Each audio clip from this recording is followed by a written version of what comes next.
Lorsqu'on pense planification de crise, on imagine immédiatement le grand groupe ou l'entreprise d'une taille conséquente.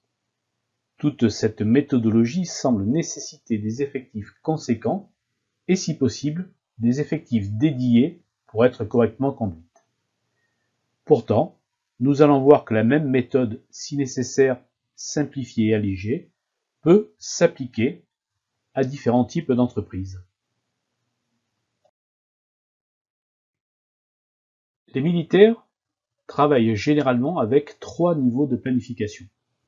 Le niveau dit stratégique, la direction politico-militaire, puis le niveau opératif, celui qui est lié à un théâtre particulier d'engagement dans une zone ou un milieu donné, et enfin le niveau tactique, le niveau local de mise en œuvre de différentes capacités.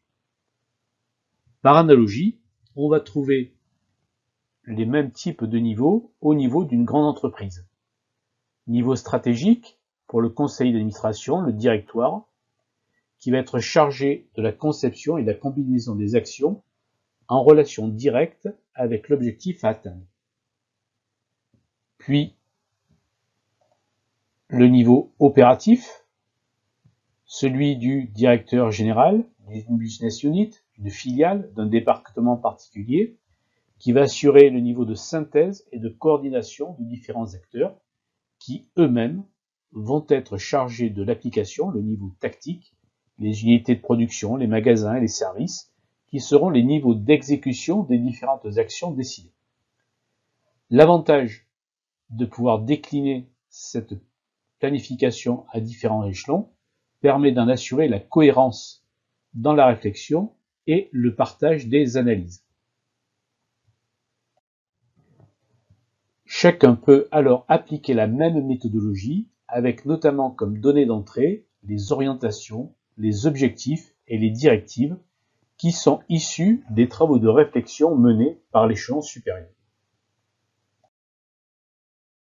L'expérience montre cependant que ce processus de planification de crise fonctionne tout aussi efficacement dans les grandes entreprises qu'au sein des entreprises de taille intermédiaire, ETI, ou des petites et moyennes entreprises, dès lors que l'on en respecte les principes de base, qui sont l'analyse, que veut-on, que faut-il faire, la conception, comment le faire, et la prise de décision, ce que nous allons réellement faire.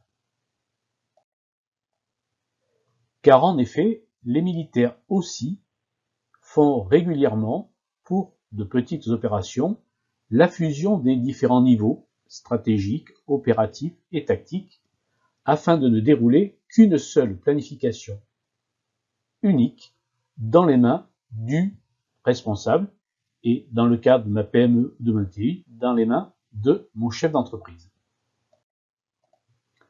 Ainsi, cette entreprise regroupera dans les mains de son seul décideur des aspects stratégiques, la politique générale, de pilotage, de la campagne, de l'affaire, de la crise, et opérationnel, la conduite de l'action.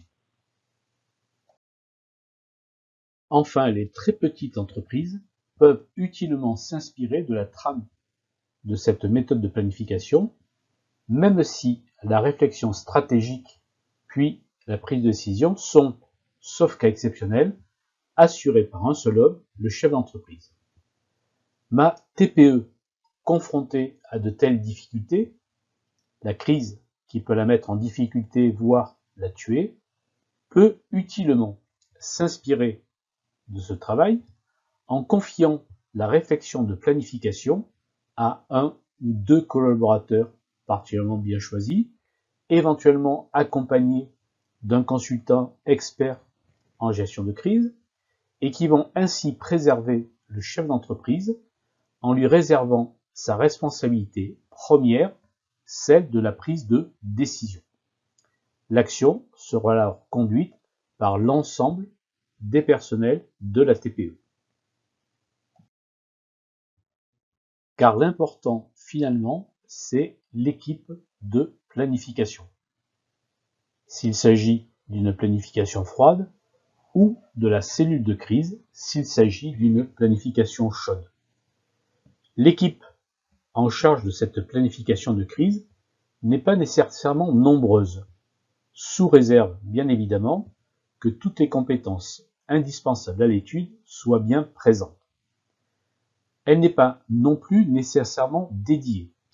C'est un luxe réservé à l'administration, à l'État et aux grandes entreprises.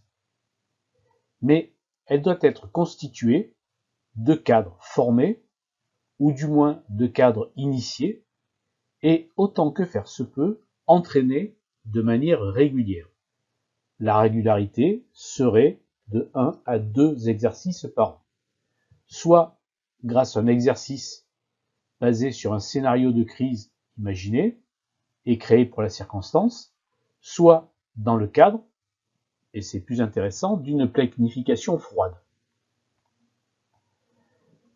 Cette équipe de planification doit être encadrée ou supervisée non par le décideur, on a vu pourquoi, mais par un de ses principaux collaborateurs qui sera à la fois le garant des principes de la méthode, mais également le dépositaire de la pensée du décideur, de sa façon de voir, de ses attentes, quel est son objectif, quels sont les intérêts de l'entreprise à défendre, quels sont les intérêts à sauvegarder.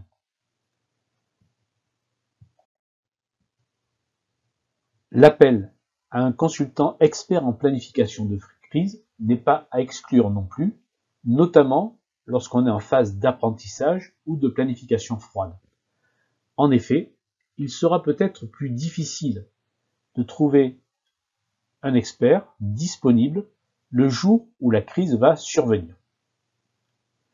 Enfin, et on aura l'occasion de l'aborder dans un prochain chapitre, cette équipe de planification va devenir le cœur de la cellule de crise qui sera mise en œuvre si besoin est.